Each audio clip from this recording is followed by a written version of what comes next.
भाग्य थिले महाप्रभु दर्शन मिले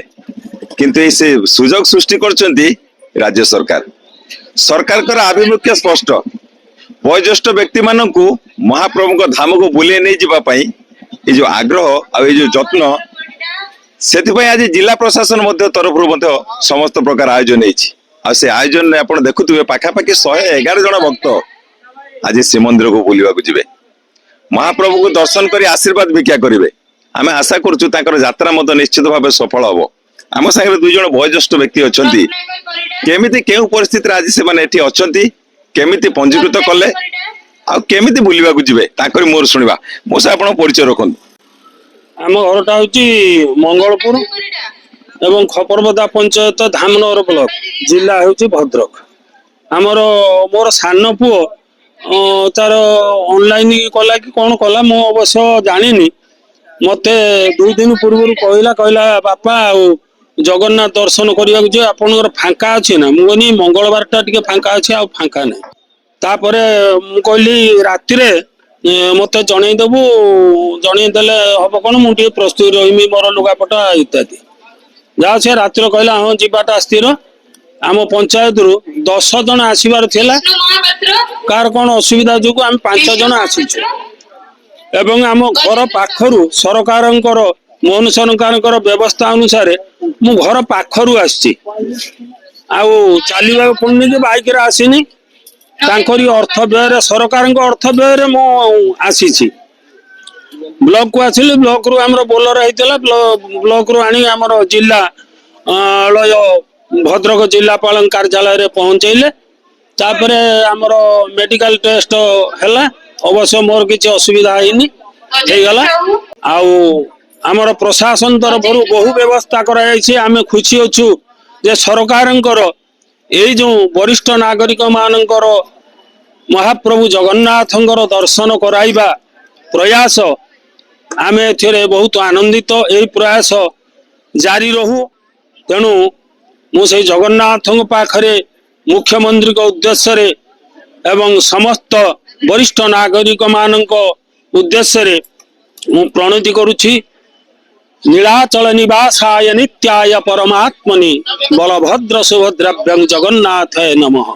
जय जगन्नाथ जय जगन्नाथ जय जगन्नाथ। आपण शुणुले मौसा केते खुशी आम संगे जड़े माउसी अच्छी सी भी आज जगन्नाथ धाम को बुलवा को जीवे केते खुशी अच्छी से तांको मोर शुणा माउसी परिचय दियो। मो घर रतांग बसदेव ब्लॉक रु आसी आम पुओ सान पुओ द्वारा आसी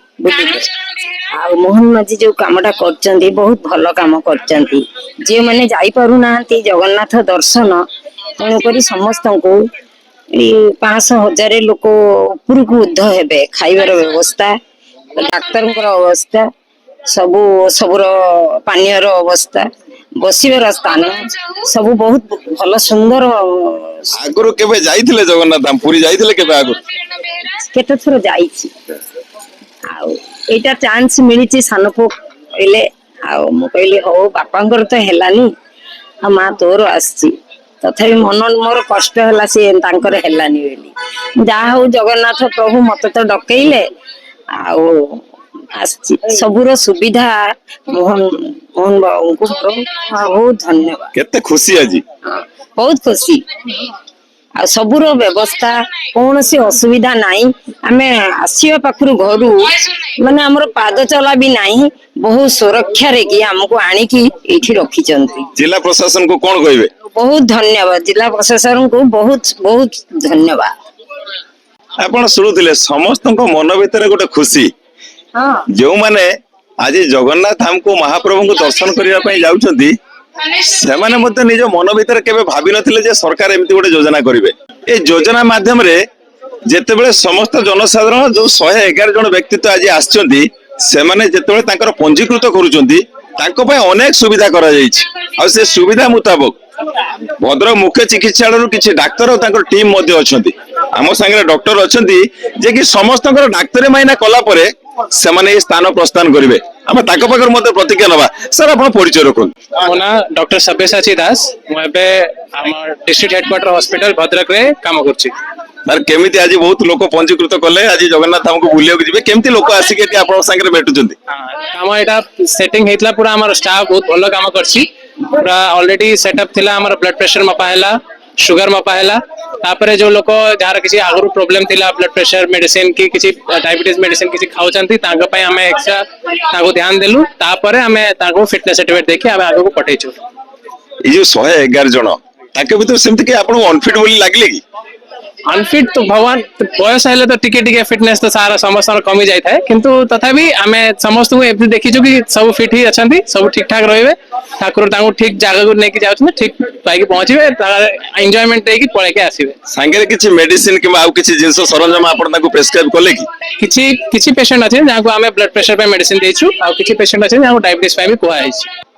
ଆପଣ ଶୁଣୁଥିଲେ ଆମ ସାଙ୍ଗରେ ଭଦ୍ର ମୁଖ୍ୟ ଚିକିତ୍ସାଳୟର ଡାକ୍ତର ଥିଲେ ଯିଏ କି ସମସ୍ତ ଜନସାଧାରଣ ଯୋଉମାନେ କି ଜଗନ୍ନାଥ ଧାମକୁ ବୁଲିବାକୁ ଯାଉଛନ୍ତି ସେମାନଙ୍କର ସ୍ୱାସ୍ଥ୍ୟ ପରୀକ୍ଷା କରିବା ସହ ଯାହାର ବ୍ଲଡ ପ୍ରେସର ଅଛି କିମ୍ବା ସୁଗାର ଅଛି ତାଙ୍କୁ ଔଷଧ ମଧ୍ୟ ବିତରଣ କରିଛନ୍ତି। ଏ ଗୋଟେ ଖୁସିର ବିଷୟ ମଧ୍ୟ ସବୁ ସମୟରେ ସରକାରଙ୍କର ଆଭିମୁଖ୍ୟ ଯେତେବେଳେ ସ୍ପଷ୍ଟ ହେଇସାରିଛି କିଛି ବୟୋଜ୍ୟେଷ୍ଠ ବ୍ୟକ୍ତି ଭଦ୍ରକ ଜିଲ୍ଲାରୁ ଏଇଟା ଦ୍ୱିତୀୟ ସୋପାନରେ ସେମାନେ ପହଞ୍ଚନ୍ତି। ପୂର୍ବ ସୋପାନରେ ଯେଉଁମାନେ ଯାଇଥିଲେ ଅତି ଆଗ୍ରହ ସହିତ ଏବଂ ସେମାନେ ଖୁସିରେ ଘରକୁ ଫେରିଛନ୍ତି ସରକାରଙ୍କୁ ଧନ୍ୟବାଦ ମଧ୍ୟ ଦେଇଛନ୍ତି। ଆମେ ମଧ୍ୟ ଆଶା କରୁଛୁ ଯେ ସମସ୍ତ ବ୍ୟକ୍ତି ମାନଙ୍କର ଯାତ୍ରା ସୁଫଳ ହେବା ସଙ୍ଗେ ସଙ୍ଗେ